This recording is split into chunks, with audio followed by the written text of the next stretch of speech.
Hello बच्चों, कैसे हो आप सब? ठीक हो ना? तो चलो आज हम लेने वाले हैं हमारा 16वां पाठ। पाठ का नाम है बचाव। तो बच्चों, इस पाठ में देखो कि प्रकृति हमें जीने के लिए सूर्य प्रकाश देती है, हवा देते हैं, पानी देते हैं। यही प्रकृति हमें कुछ आपदाएं यानी प्राकृतिक जो भूकंप, बाढ़, सुनामी जैसी आपदाएं भी होती हैं। तो ये आपदाएं भयानक विनाश करती हैं। इनके कारण बहुत से लोग मरते हैं और धन संपत्ति की भी भारी हानि होती है। तो बच्चों, इस पाठ में हम इन्हीं आपदाओं के कारण और इनसे बचने के उपाय बताए गए हैं कि ये आपदाएं क्या होती है और इनसे बचने के उपाय क्या है, ये बताए गए हैं। ओके, तो चलो बढ़ते हैं हम हमारी पाठ की तरफ। पाठ का नाम है बचाव।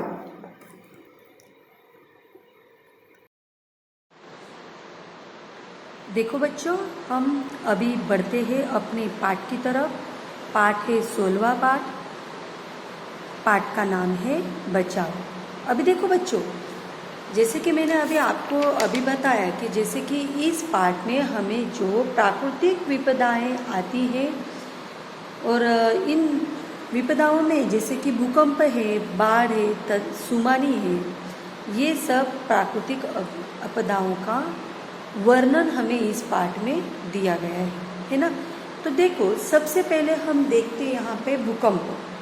ओके, तो भूकंप पृथ्वी के भीतर चट्टानों की परतों के आगे पीछे खिसकने से धरती हिलने लगती है, यही भूकंप है। देखो बच्चों, भूकंप आने के बाद क्या होता है, तो जो पृथ्वी के भीतर की चट्टानों की परत है वो क्या होती है, आगे पीछे खिसक जाती है, यानी अंदर से वो खिसक जाती है। इसीलिए इस धरती हिलने लगती है।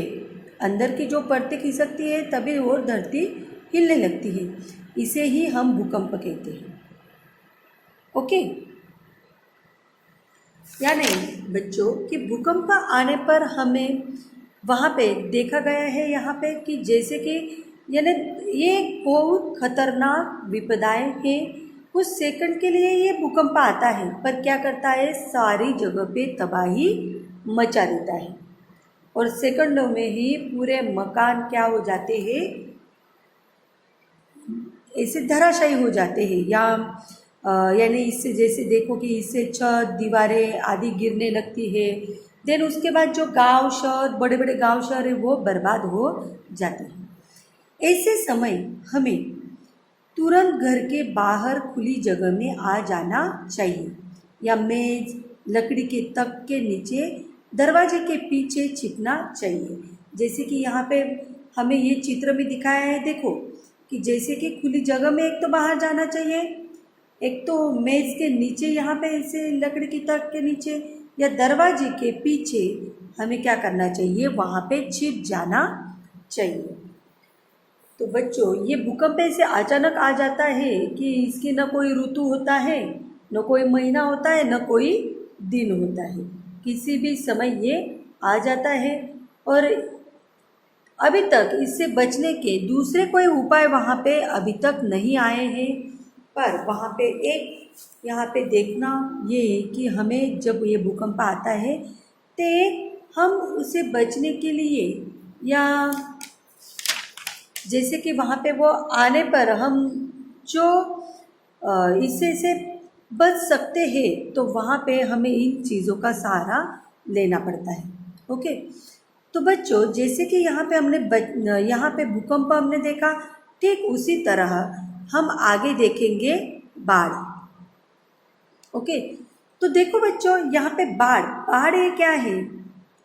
आपने बाढ़ देखी है क्या कभी? या बाढ़ कि होती कैसी है, ये आती कैसी है, ये पहले हम यहाँ पे देखेंगे। ओके, तो देखो बाढ़ ये लगातार अधिक बारिश होने पर नदी नाले पानी से भरकर बहने लगते हैं। अभी बाढ़ कब आती है? फिर लगातार जब बारिश होती है, अधिक बारिश होने के बाद नदी नाले क्या होते हैं, पानी से भर जाते हैं और ये पानी जब इकट्ठा होने लगता है, गांव में भरने लगता है, और वहाँ पे फिर क्या होता है कि ये पानी फिर नदी के आसपास के गांव में, बस्तियों में, इमारतों में आदि में पानी भरने लगता है। क्यों?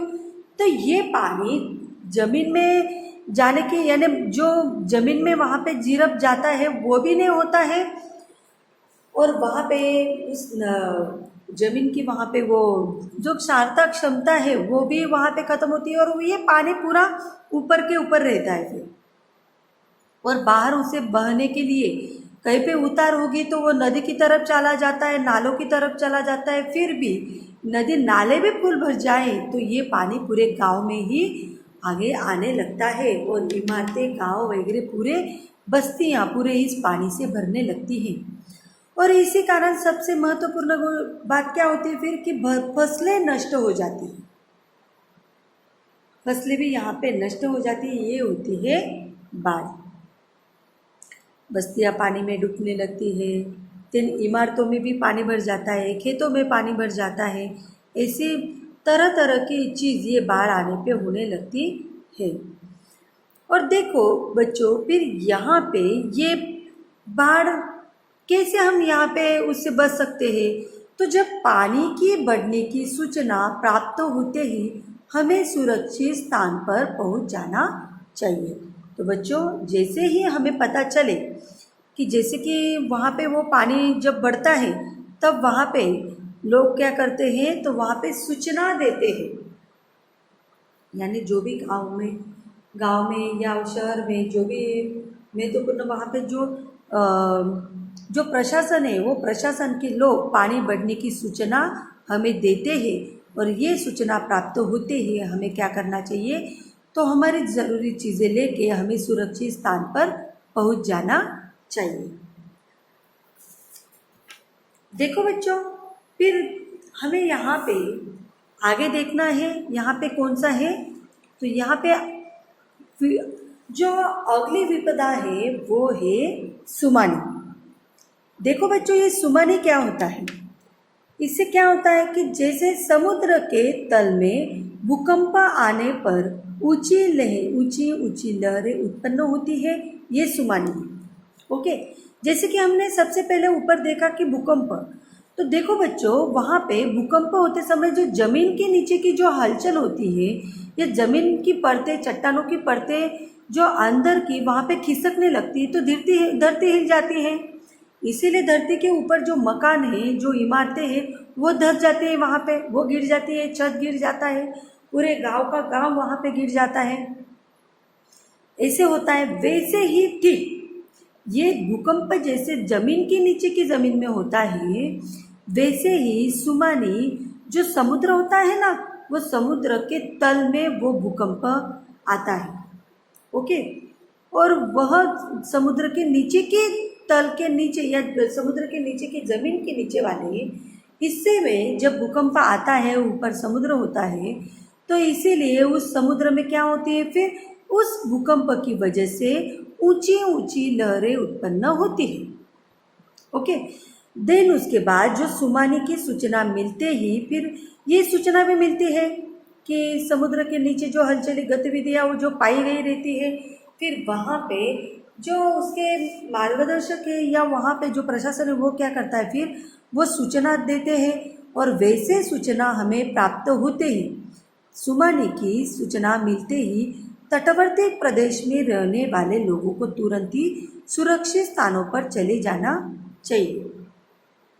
अभी तटवर्ती प्रदेश में यानी कौन सा प्रदेश, तो जो तट पर स्थित होता है, जो समुद्र के किनारे बसा हुआ रहता है, तट पर स्थित होता है, ऐसे लोगों को वहाँ पे क्या करना चाहिए, तो सुरक्षित स्थान पर चले जाना चाहिए। ओके, देन हमें समुद्र तट को पाट कर बस्तियाँ नहीं बनानी चाहिए, और हमें क्या करना चाहिए, एकदम तुरंत, यानी वहाँ पे जो अपनी समुद्र के तट की आसपास की जो जगह होती है वहाँ पे हमें बस्तियाँ ही नहीं बनानी चाहिए। देन सुनामी के पूर्व सूचना देने वाले यंत्र आजकल विकसित हो रहे हैं। अभी यहाँ पे देखेंगे ना बच्चों आप लोग, तो यहाँ पे जो सुनामी रहता है ना, वो सुनामी की सूचना देने के यंत्र जो वहाँ पे समुद्र में लगाए हुए रहते हैं कि उनकी गतिविधियों से पता चल जाता है कि सुनामी आने वाला है। इसीलिए उससे पूर्व सूचना लोगों को मिल सकती है या हमें मिल जाती है। तो बच्चों देखो, यहाँ पे हमने कौन कौन सी प्राकृतिक विपदाएं देखी फिर? भूकंप, बाढ़ और देन सुनामी। और बच्चों आपको पता होना चाहिए कि और प्राकृतिक विपदाएं कौन कौन सी है। तो जैसे कि भूकंप, बाढ़, अकाल पड़ जाता है, सुनामी आती है, या तूफान होता है, या बादल फटना, या बिजली का गिरना, ये भी आदि प्राकृतिक विपदाएं हैं। देखो बच्चों, ये सब प्राकृतिक विपदाएं जब आती हैं, इनसे बचने के लिए नए नए जो आजकल तंत्र भी विकसित हो रहे हैं और विज्ञान को ऐसे इस तरह की वो रिसर्च करके या उनके ऊपर एक फिर ये यंत्र बनाकर हमें वो क्या करते हैं, पहले से ही पूर्व सूचना दे देते हैं और हमें यहाँ पे सुरक्षित रखने का काम यहाँ पे प्रशासन करती है। ओके, देखो बच्चों, यहाँ पे हमारा ये जो पाठ है, ये पाठ हमारे यहाँ पे समाप्त होता है। मिलते हैं हम हमारे अगली पाठ में। तब तक के लिए बाय, टेक केयर।